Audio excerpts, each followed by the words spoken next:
I never thought a single sentence could shape my whole life. But when Lena first told me, trust is the foundation of love, I believed her like a fool who didn't know the world could break him. My name is Ethan Ward, and even now, when I say her name in my head, something inside me tightens. Maybe it's anger. Maybe it's hope refusing to die. I don't know. I like how calm you are, Lena used to say, squeezing my hand as we walked down the old bridge near her apartment. You make everything feel safe. And you make everything feel bright, I'd answer, because that was the truth.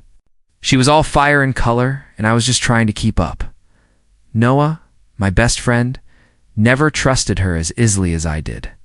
Ethan, you fall too fast, he warned me the first time he met her. You trust people like it costs you nothing. Doesn't, I argued. She's different, he shook his head. Every guy says that before he ends up crying on my couch. I laughed then, thinking he was being dramatic. I didn't realize he was being kind.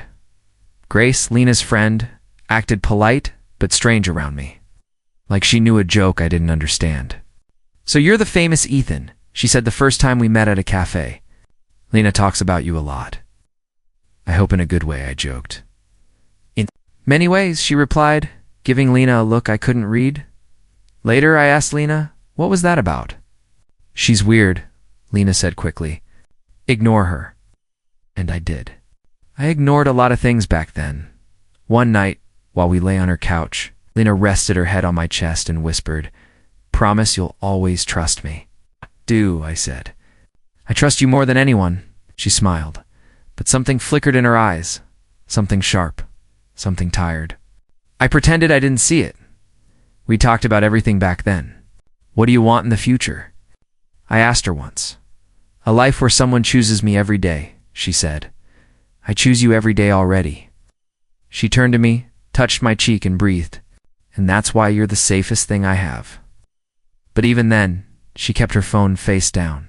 Even then, she stepped out to take calls. Even then, she changed the subject when I asked simple questions like, who were you talking to? Just Grace, she'd say.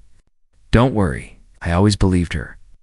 One evening, I sat with Noah at our favorite diner, and he leaned forward and said, Something feels off.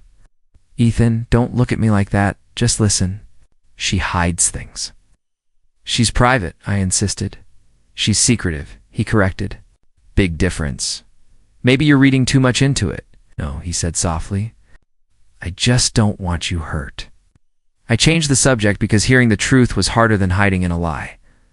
Later that night, Lena and I watched a movie at her place.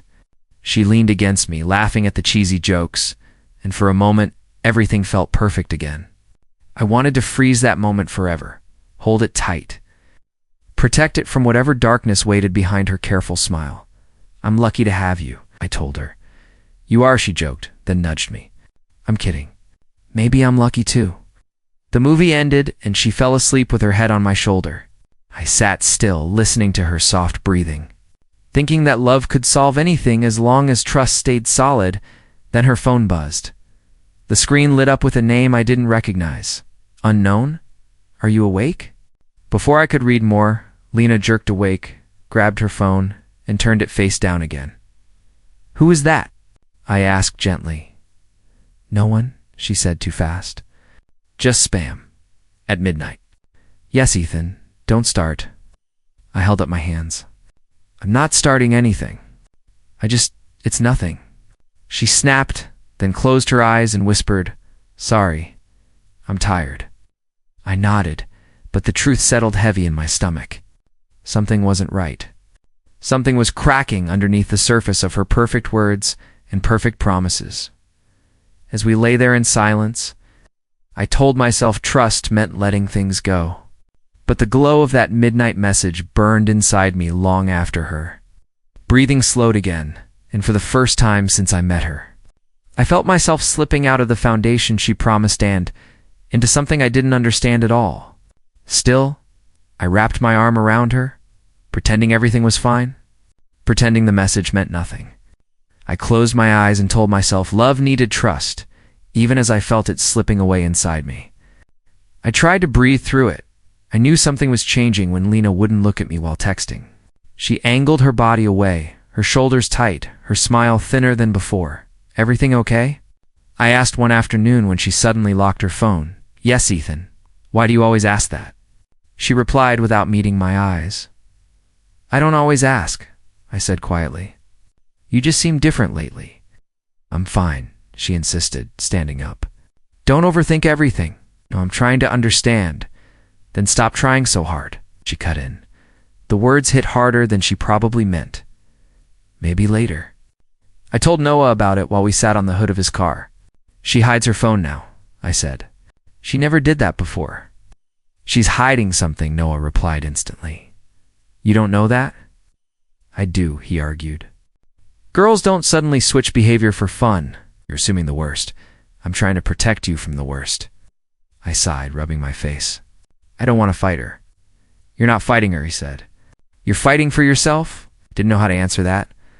The next day at work, my coworker Caleb noticed my distracted state. Dude, you look like you haven't slept in days, he said. I slept, I muttered. Just thinking too much about your girlfriend. Yeah.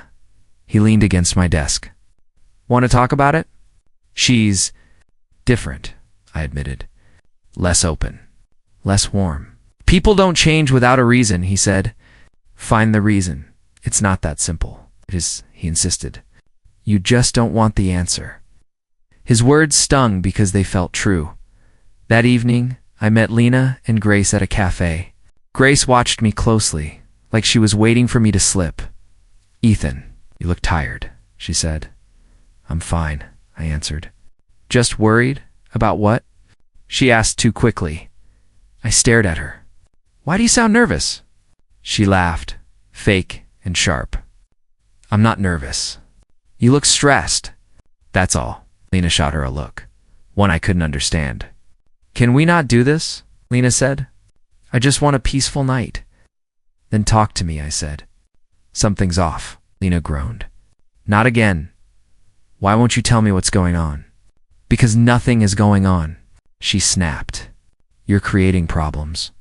Grace folded her arms. Maybe Ethan should trust you more. Maybe Lena should tell me the truth, I replied before I could stop myself. Lena stood. I'm going outside. When she left, Grace glared at me. Stop pushing her. I'm trying to understand her. You're suffocating her, Grace said. That's not fair. Neither is accusing her. I'm not accusing, I said softly. I'm scared. Her face softened, but only for a second. Just, don't lose her by overthinking. But the problem was, I already felt like I was losing her. A little later. I stepped outside to find Lena behind the cafe, facing the alley, speaking softly on her phone. I said, I'm trying, she whispered.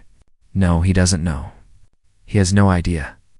My heart slammed against my ribs. She turned when she heard me. Ethan, what are you doing out here? I was looking for you, I said. Who were you talking to? No one, she replied too quickly. It was Grace. She forgot something, but Grace is inside. I meant someone else, she corrected. Lena, come on. I heard what you said.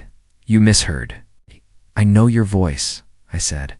She crossed her arms. Are you spying on me now? I walked outside. That's it. Well, stop eavesdropping. Stop hiding things, I whispered.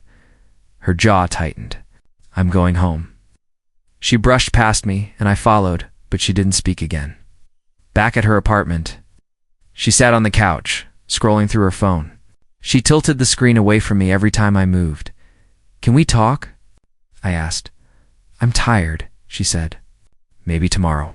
Lena, tomorrow, Ethan. I sat beside her anyway. Silence stretched like a wall between us. I tried to read her expression, but she kept it shut, locked. Unreachable as she got up to shower. She placed her phone on the table by accident screen. Up, it lit up with a new message. A name appeared. A. The text preview showed, Miss you already. My stomach twisted so violently I felt sick. I didn't touch the phone. I didn't move. I just stared at the words until the screen went black again. When Lena came out, she noticed where I was looking. She grabbed the phone instantly. Don't look at my stuff, she said. Who is a? I asked, my voice barely steady. No one, she snapped. Just a friend. A friend who misses you at night. You're reading too much into it. Maybe I'm reading exactly what I'm supposed to. She stepped back, her voice cold. If you can't trust me, then what are we even doing? I swallowed hard. I'm trying. Then stop doubting me, she said, turning away. But the crack was already there. And for the first time, I couldn't make myself believe her. I told myself things would get better, but the silence between us kept growing until it felt like a wall I couldn't climb anymore. After 3 days of short answers, unread messages, and excuses that didn't sound like excuses before, I decided to surprise Lena at her apartment. I thought maybe seeing her would calm the storm in my head. As I walked up the stairs, I rehearsed what I'd say, something gentle like, "Let's talk," because I didn't want to lose her. But the moment I reached her door, everything changed. I heard her voice first, soft but warmer than it had been with me lately. Then I heard a man laugh, a low, confident sound that made my chest tighten. I froze, my hand inches from the doorknob. "You shouldn't say that," she whispered playfully. "Why not?" The man replied, and then I heard her laugh, the same laugh she once said she only gave me. My stomach twisted. I leaned closer, barely breathing. "He doesn't suspect anything," she said. "Trust me," the man chuckled again. "Of course he doesn't. You said he trusts anything you say." That line cracked something inside me. I whispered Lena. Under my breath, even though I knew she couldn't hear me. Part of me wanted to slam the door open, but another part wanted to run down the stairs and pretend none of this was real. My heart pounded so loudly, I could barely hear them anymore. I stepped back, forcing myself to breathe. After a moment, I knocked. The voices inside stopped instantly. I heard hurried movements, then silence, then Lena's footsteps approaching. When she opened the door, her face went pale. "Ethan, what are you doing here?" she asked. I tried to smile, but failed. "I wanted to see you," I said quietly. "You haven't answered my calls." She stepped out, closing the door behind her too fast. "I've been busy," she replied. "With who?" I asked before I could stop myself. "Ethan, don't do this. Then tell me who's inside." She stiffened. "No one." I heard a man. "You're imagining things," she said sharply. "Lena, let me in." "No." I stared at her, trying to understand how the girl I loved could look me in the eyes and lie so easily. "Is there someone else?" I whispered. She flinched, and that was enough. "She flinched because you startled her," a male voice said behind the door. My entire body froze. Lena spun around and hissed, "Stay inside." But the door opened anyway, and a tall guy stepped out. Dark eyes, confident smirk, a presence that filled the hallway like he owned it. "Who are you?" I asked, though the answer already hurt. He extended his hand casually. "Adrian Blake." I didn't shake it. "Why are you here?" Adrian laughed. "Why do you think?" Lena grabbed his arm. "Stop." I stared at her. "Tell me the truth, Lena." "Ethan, go home," she whispered. "Home?" I repeated. "After what I just heard?" Adrian shrugged. "You weren't supposed to hear it." "Bad timing, man. Don't call me man," I snapped. Lena stepped between us. "Please, Ethan, just leave. How long?" I asked. She shook her head. "Don't do this. How long?" I repeated. Adrian slid his hands into his pockets. "Few months?" My chest tightened painfully. "Months." She looked away. "It wasn't supposed to happen like this." "Like what?" I asked. "Like you using me as a backup?" She whispered, "I didn't want to hurt you. Then why did you?" I asked. She opened her mouth, closed it, then whispered, "I was lonely." Adrian laughed quietly. "Don't sugarcoat it," I glared at him. "Stay out of this." "I'm part of this," he replied. "More than you ever were." Stepped toward him, but Lena grabbed my arm. "Stop, Ethan, please." "Tell me the truth," I demanded. "Did you ever love me?" She hesitated only a second, but it felt like a lifetime. "I cared about you," she said. "That's not love," I whispered. "Not the way I felt for you," Adrian sighed. "This is getting boring. Let's just end this. End this, he said. You ended it the moment you lied. Lena covered her face. I never meant for you to find out like this. There shouldn't have been anything to find out, I replied. Adrian stepped beside her, placing a hand on her shoulder. She's with me now. My breath caught. Since when? Since she realized what she wanted, he said. Lena whispered, Ethan, I'm sorry. No, I said softly. You're sorry you got caught, she cried. I didn't choose this to hurt you. But you did, I said. Every day you let me believe your lies. I should have told you earlier, Lena said weakly. I just didn't know how to let you go without feeling like the bad person. I shook my head. You were the bad person the moment you betrayed me. Adrian muttered, All right, that's enough. He needs to leave. I looked at him and said, You can have her. You deserve each other. Lena reached for me. Ethan, please don't walk away like this. How else should I walk away? I asked. You destroyed everything. She stepped toward me, tears falling, and shouted, You were never enough. Her words sliced through me, but I still turned and walked down the stairs.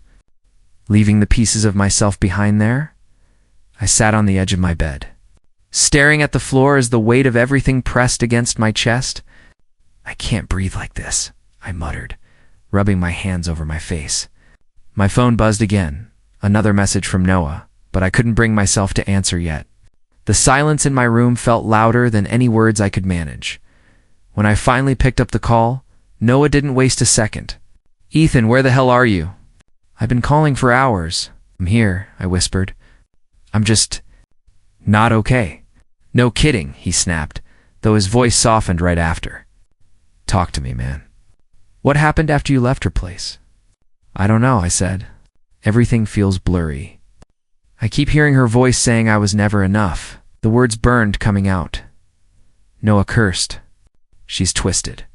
You didn't deserve that? I swallowed hard. It doesn't matter what I deserved. She said it. She meant it. No, he insisted. She was trying to hurt you because she got caught. I leaned back, letting my head hit the wall. Why did I believe her for so long? Why did I trust her so blindly? Because you loved her, Noah said. That's not a crime. The certainty didn't comfort me. It only made the emptiness feel deeper. Later that evening, he came over with 2 cups of coffee. Drink, he ordered as he handed me one. I can't, I murmured. You can, and you will, he said, sitting across from me. Tell me everything. Don't hold back. I heard them laughing, I said. Her laugh. The one she told me was special. And then I heard him say lying to me was easy. Easy, Noah. Noah clenched his jaw. I want to find that guy and don't, I cut in. It won't change anything. He exhaled slowly. Fine, but you need support. You can't sit here and drown like this. Not drowning, I lied. Yeah, you are, he said. Which is why I'm bringing someone tomorrow. I frowned. Who? My cousin Emma, he said. She's studying therapy. She's good at getting people to talk. I don't need therapy. You need something, he argued. And she's safe. She won't judge you. Right. The next day, Emma sat across from me with gentle eyes. Noah told me you've been through something painful, she said softly. He shouldn't have said anything, I muttered. He only said you were hurting, she replied. Everything else comes from you, I hesitated. I don't know where to start. Start with what hurts the most, she suggested. Her words, I whispered. When she said I was never enough, something inside me cracked. Emma nodded slowly. That kind of betrayal attacks your sense of self. It makes you question everything. I stared at the ground. I don't even know who I am right now. It's normal, she said. But you're here, talking. That matters. Before I could answer, my phone buzzed. Grace was calling. I declined, but she immediately texted, We need to talk. Don't blame her. Things are complicated. I showed the message to Noah later. He scowled. Complicated? She cheated. What's complicated about that? Grace called again, and this time I answered. What do you want? I asked flatly. Ethan, listen, she said quickly. Lena didn't mean to hurt you. I laughed bitterly. She told me I wasn't enough. She was upset, Grace insisted. You have to see it from her side. I saw enough, I said. I don't need excuses, Grace sighed. You're being dramatic. Maybe I was. Or maybe she just didn't understand the pain slicing through me. When the call ended, I felt even more broken. Emma placed a hand on my shoulder. Her reaction doesn't define your experience, she said. I nodded, but the ache didn't ease. Night settled in, heavy and cold. I lay back on my bed, staring at the ceiling. My thoughts twisted, entangled, replaying everything until my chest tightened again. Why did she do it? I whispered to no one. Why wasn't I enough for her? My phone lit up suddenly with a new message from an unknown number. You should know the real reason she did it. I stared at the words, my heart thudding painfully. Someone out there knew more than I did. And for the first time since the heartbreak began, fear and curiosity cut through the numbness, pulling me upright as I whispered, what reason? I sat up, gripping my phone tightly as another thought slammed into me. Maybe this was a joke. Maybe someone wanted to mess with me while I was already falling apart. But the timing was too precise. Noah looked over when he noticed my expression. What's wrong now? Someone texted me, I said. They said there's a reason she cheated. He raised an eyebrow. And you believe that? I don't know, I admitted. But I need answers. I can't keep drowning in guesses. Emma joined the conversation gently. If you reach out, do it for closure, never for validation of her actions. I just want the truth, I whispered. If she never loved me, I want to hear it. If she did and still cheated, I need to understand why. Noah sighed. Then let's figure it out. Together, but promise me one thing. What? That you won't let her destroy the good in you, he said. My phone buzzed again that morning, the unknown number lighting up my screen. I hesitated before answering. Who are you? I asked sharply. A woman's voice replied, tense but steady. My name is Mira. I'm Adrian's ex. I froze. Why are you contacting me? Because you deserve the truth, she said. And because they won't give it to you, I swallowed. What truth? That Lena and Adrian have been seeing each other long before you figured it out, she said. Months before. My chest tightened. You're lying. Wish I were, she replied quietly. Can we meet? I have proof. Against every instinct, I agreed. We met at a small cafe. She sat across from me, eyes tired, phone in hand. You don't know me, she said, but I know what betrayal looks like. When I saw your name and Adrian's messages, I realized you had no idea. Just tell me everything, I said. She opened her gallery and pushed the phone toward me. Screenshots? Dates? Photos? Messages. It wasn't just cheating. It was planned. My stomach twisted. Planned how? Mira tapped a screenshot. Lena always talked about wanting more status, attention, an exciting life. Adrian told her he could give her that. He promised her trips, parties, connections. I stared at the messages. Lena's words were unmistakable. I thought she loved me, I whispered. Why would she need any of this? Because she wanted to be seen, Mira said. Adrian knows how to manipulate that. He did it to me too. I clenched my jaw. And Grace? Was she involved? Mira nodded. She covered for them. Told me about their meetings, actually. Said you were too trusting to notice. Anger stirred in me, hot and sharp. So they were all laughing behind my back? Not always, Mira said. Sometimes Lena felt guilty, but she liked the attention more than the guilt. I let out a shaky breath. How long have you known? 2 weeks, she said. I only reached out now because Adrian bragged about how you walked in on them. He thought it was funny. Something inside me snapped. Funny, I repeated. They ruin people and laugh about it. That's who they are, Mira answered. I scrolled through more evidence. Photos of them together.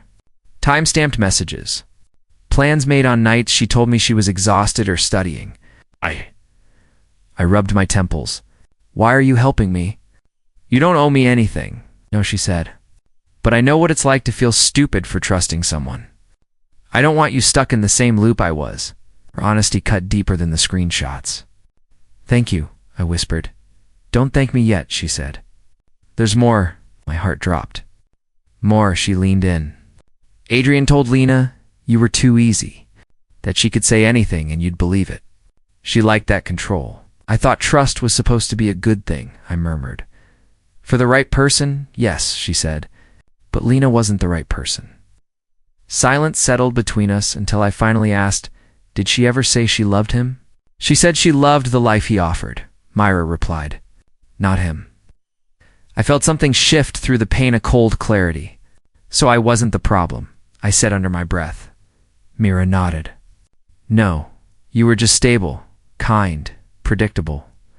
Some people only appreciate that once they lose it. I stared at the table. I hate that I still feel broken. You won't forever, she assured me. But you need to see them for who they are, not who you thought they were. I exhaled slowly. Show me everything. For the next half hour, she walked me through messages, voice notes, and dates. Each new revelation hurt, but with every piece of truth, the fog inside me cleared a little more. When we finally stepped outside, she said, what you do with this is up to you, but don't let them destroy your sense of worth. I nodded. They already broke me. Broken isn't the same as finished, she replied. Later that night, I sat with Noah in his living room. He stared at the screenshots in disbelief. Damn, Ethan. I knew she was messed up, but this. I needed to see it, I said quietly. He looked at me carefully. How do you feel? I thought for a long moment. Angry, hurt, but lighter too. Like I finally know the truth. Good, he said. Now, you can move forward. Emma joined us, sitting beside me. Truth hurts, she said gently, but it also frees. I thought the problem was me, I admitted, that I wasn't enough. Emma shook her head. It was never you. People who chase illusions can't appreciate real love. I stared at the screenshots again, then locked my phone. They tried to make me feel worthless. It failed, Noah said. I closed my eyes. They broke me, I whispered. But they won't control me. Oh. Noah smiled faintly. There he is. That's the Ethan I know, Emma nodded. This is the start of healing. For the first time since everything shattered, I believed them. And for the first time, I believed myself. I woke up the next morning with a strange kind of calm in my chest. The kind that comes after accepting a truth I couldn't change. When Noah called and asked, "You gonna talk to her today?" I just said no. I'm done talking. He was quiet for a moment before replying, "Good. Silence can be loud too, you know." I nodded, even though he couldn't see me. "I don't want to scream, fight, or explain," I told him. "I just want my life back," he sighed. "Then take it back, man. One piece at a time." Later that day, I sat with Emma in the small room she used for her therapy practice hours.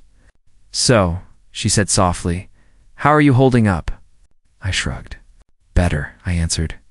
"Not good, but better." She studied my face. "You've stopped blaming yourself." I shook my head slowly. "I don't know if I've stopped, but I'm starting to see things clearly." She leaned forward. "Clarity can be dangerous for people who built comfort on your blindness." I looked at the floor. "You mean Lena?" "I mean anyone who took advantage of your trust," she replied. I told her about Mira's evidence. The messages, the photos, the way everything lined up like a puzzle I never wanted to solve. Emma said, "You're grieving the person you thought she was, not the person she actually is."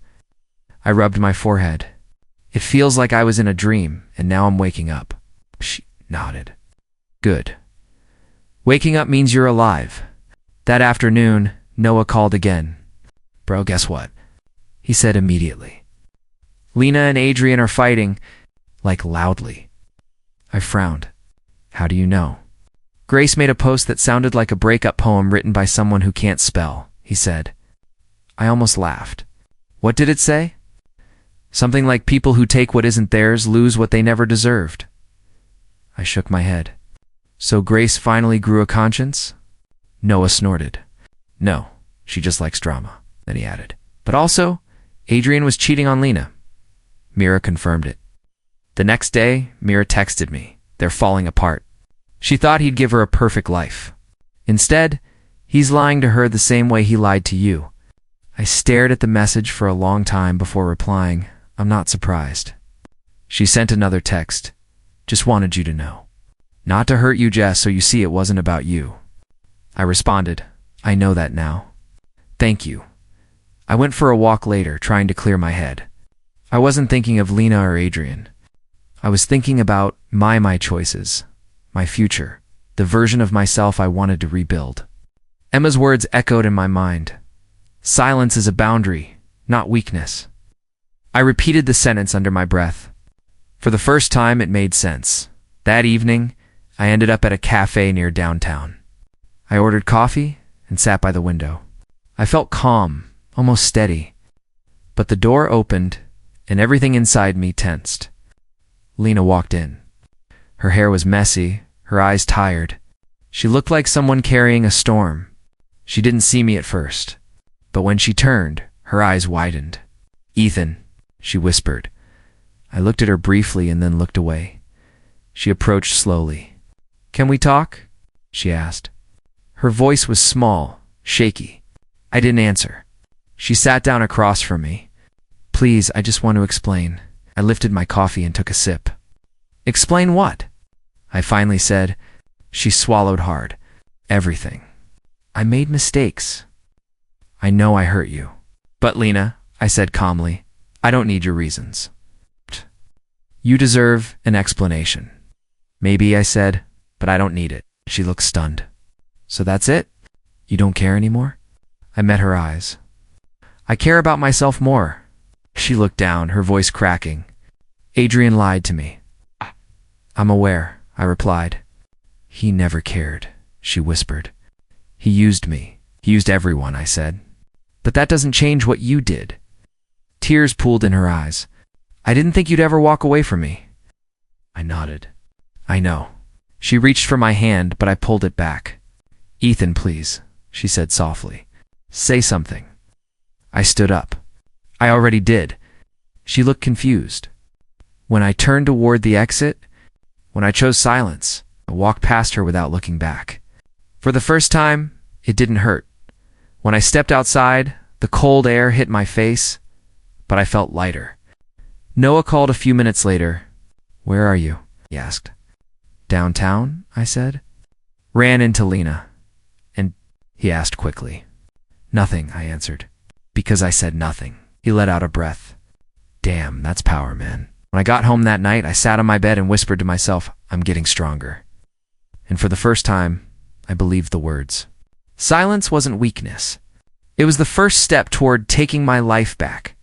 It was the beginning of karma, the kind that didn't need revenge. Only distance. And I was finally ready to keep walking forward. I finally felt whole. Lena's messages began early in the morning. The first one popped up while I was brushing my teeth. Ethan, please. I just want to talk. I ignored it. Then another. I'm not okay. Adrian left. I need you. I set my phone down and stared at my reflection. I didn't even know what I felt. Pity, anger, exhaustion, all mixed into something heavy. When I walked into the kitchen, Noah looked at me and asked, She texting again? I nodded. Yeah, a lot. He raised an eyebrow. What's she saying now? I handed him the phone. He read the messages and muttered, She only wants you because her safety net broke. I sighed. I know. Later, Emma called. Noah told me Lena reached out. She said, How are you handling it? I sank onto the couch. I don't know what she expects from me, Emma replied. She expects the old you, the one who would drop everything for her. I rubbed my forehead. That version of me is gone. Good, she said gently. But be careful. Guilt is a powerful trap. By afternoon, Lena's messages grew longer paragraphs about regret, fear, sadness. I messed up everything. I know that. Please just give me one chance to explain. I can't breathe knowing you hate me. I whispered to myself, I don't hate you. But I didn't trust her either. Mira texted me around 2 p.m. She's telling people Adrian lied to her. She's trying to fix her image. I responded, I figured. Mira added, "You don't owe her anything. Remember that." I stared at the screen before typing, "I know. But part of me still wants I don't know. Closure, maybe." She sent back, "Closure isn't always found in conversations. Sometimes it's found in choosing yourself." I tried to focus on work, but the buzzing wouldn't stop. By evening, Lena sent a voice note. Her voice cracked as she said, "Ethan, I'm lost. I don't know who to talk to. Please, I need you." Something inside me twisted. I hated that a part of me still cared about her pain. But I also hated that she was the one who caused mine. That night, I sat with Noah again. "Should I meet her?" I asked quietly. He leaned back. "What do you want?" I paused. "I want to know why she did it." Noah nodded slowly. "Then meet her. But go as the person you are now, not the person she remembers." Emma texted me moments later. "If you meet her, set boundaries. Don't let her rewrite the story." I took a deep breath and typed back to Lena. "One conversation. Tomorrow. Public place." Her reply came instantly. "Thank you. You won't regret it." I muttered, "I already do." The next day I arrived at the small park near downtown. She was already there, sitting on a bench. When she looked up at me, her eyes were red, her face tired. "Ethan," she whispered. "Thank you for coming." Stood in front of her, hands in my pockets. "Talk," I said. She inhaled shakily. "I know I hurt you. I know I don't deserve anything from you. But I need you to understand I didn't cheat because I didn't love you. I cheated because I was scared." I frowned. "Scared of what?" Her voice broke. "Scared you'd leave first? Scared I wasn't enough for you? Scared of how much you mattered?" I looked at her in disbelief. "So you betrayed me because you thought I'd betray you?" She looked down. "I grew up watching people leave each other. I always thought love ends when one person stops caring. I thought you'd get tired of me." I let out a sharp breath. "You destroyed us before anything could even happen." She nodded through tears. "I know, I'm not asking for forgiveness. I'm asking for understanding." I sat beside her, but kept distance. "Lena, you told me trust was the foundation of love, and then you built lies on top of that." Tears streamed down her face. "I hate myself for what I did." Shook my head. "I hated myself because of what you did." She reached out. "Ethan, please, I miss you." I pulled my hand away. "You miss the version of me who lived for you." "He's gone," she sobbed. "Adrian never cared about me," he lied. "Used me." I looked at her with a calm I didn't recognize. "That's his fault. But what you did to me? That was your choice," she whispered. "I know. And losing you hurts more than losing him." I didn't answer. After a long silence, she said, "Can we fix this? Even as friends?" I shook my head slowly. "No, Lena, we can't." She covered her face. "I broke everything, didn't I?" I stood up. "Yeah, you did." She looked up at me, eyes full of desperation. "Then what happens now?" I stepped back. "Now, I walk away." She reached out again, voice cracking. "Ethan, please." I turned. "Goodbye, Lena." Her sobs echoed behind me as I walked away, but I didn't stop. For the first time, her pain didn't pull me back. It released me. Her fall wasn't my revenge. It was her consequence. And my peace didn't come from destroying her, it came from choosing myself. I stood across from Lena in the quiet park, feeling the cold wind brush my face as she whispered, "Please just hear me." I kept my hands in my pockets, breathing slowly. This wasn't about winning or proving anything.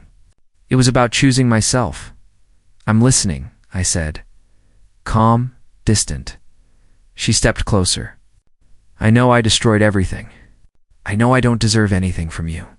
But please tell me you don't hate me." "I don't hate you," I replied. "I'm tired of hate." Her eyes filled immediately. "Then give me one more chance. I swear I'll fix everything. I'll fight for us this time." I shook my head gently. "You didn't fight when it mattered." "I was scared," she said, voice cracking. "I kept thinking you'd leave first. I kept imagining you waking up and realizing you deserved better. So I tried to control everything. I tried to protect myself. You destroyed us instead, I whispered. She covered her face, crying softly. I never loved him the way I loved you. I promise you that, sighed. Then why did you choose him? Because he made me feel important. Like I wasn't replaceable. I know it's selfish. I know it's disgusting. But I just wanted to feel like someone couldn't live without me. I looked at her, really looked, and for the first time, I didn't see the girl I loved. I saw someone broken, confused, scared. Someone who didn't know how to love without hurting. I spent months blaming myself, I said quietly. I kept replaying everything I said, everything I did, wondering what I could have done better. But the truth is, I wasn't the problem. She looked at me, desperate. I know it was me. I was the mess. I can't be the one to clean that anymore, I said. She reached out, hand trembling. Please don't say that, stepped back. I forgive you, I said. Her breath hitched. Then stay. No. I shook my head. I forgive you so I can walk away, not so I can return. She felt the words hit her, stumbling slightly. You're choosing to leave? She whispered, I'm choosing myself. She cried harder. I don't know how to live with this guilt. That's something you'll have to learn, I answered. Just like I had to learn how to live with the pain. She sank onto the bench, covering her mouth to muffle her sobs. For a moment, I saw the girl I used to run to, the girl I believed would always be gentler than the world. But illusions break. Mine had shattered long ago. I never wanted to be the villain in your story, she said. No one wants to be, I replied. But sometimes we become one because of the choices we make. She looked up. Is there really no chance left? I don't want a version of love that requires me to lose myself. And Emma? She asked suddenly. Is something happening? I exhaled. Emma was there when I had no one. She didn't replace you. She helped me rebuild parts of myself I thought I lost forever. Do you like her? She whispered. I don't know yet, I admitted. But whatever it becomes, it'll be healthy. It won't be built on fear. Lena nodded slowly, as if accepting a punishment she knew she'd earned. I hope she treats you better than I did. She already does, I said softly. Silence settled between us. A silence that didn't hurt this time. A silence that felt like closure. I wish I could go back, she whispered. We can't, I said, but we can move forward. Separately. She wiped her cheeks. Then please say one last thing before you go. What? Tell me I mattered. Even if it was only for a little, you mattered, I said. But you mattered to a version of me that doesn't exist anymore. Her lips trembled. And who are you now? I stepped back, feeling the weight lift from my chest. Someone who finally knows his own worth. She closed her eyes, letting it sink in. I turned and began walking away. I didn't look back, not because I wanted to hurt her, but because I had spent too long turning around for someone who never met me halfway. With every step, I left behind the version of my life that had burned me. But I wasn't walking out as ashes, I was walking out whole. Emma's words echoed in my mind. Healing isn't about forgetting. It's about choosing what you carry forward. For the first time I understood. I reached the edge of the park, the wind cold but clean. I didn't know what the future held. I didn't know what would happen with Emma, or what new beginnings waited. But I knew one thing. I wasn't chained to my past anymore. I whispered the final truth to myself. The one that marked the end of everything and the start of something new. She used trust to build lies. But I used her lies to build my new life.